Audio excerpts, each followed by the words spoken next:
Paying them all and respecting them. Teacher is a very honourable profession.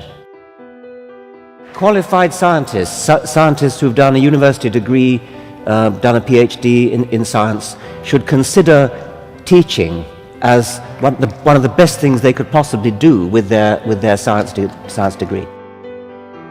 I do think that scientists have a responsibility which not all of them bother with, to talk widely and to stand up and be counted on some of these controversial issues. So when people say that Lawrence and I and some of our colleagues are strident and shrill, it's because many of our colleagues just get on with their work and don't bother to stand up and say what they think. And I would appeal to scientists to, well, I'd almost say join us on the barricades, because we're feeling lonely.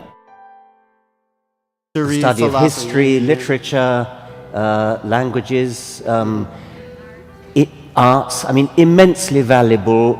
Some of the crowning achievements of the human species lie in the humanities. I see no problem with that at all.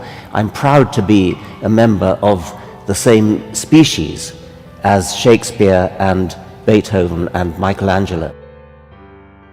So I have no quarrel with anybody who wants to make a career out of the humanities and wants to study them, a professor of history, professor of literature. These seem to me to be the right sort of things to be going on in a university and in a culture. I would accept, EXCEPT, I would accept theology from that. Because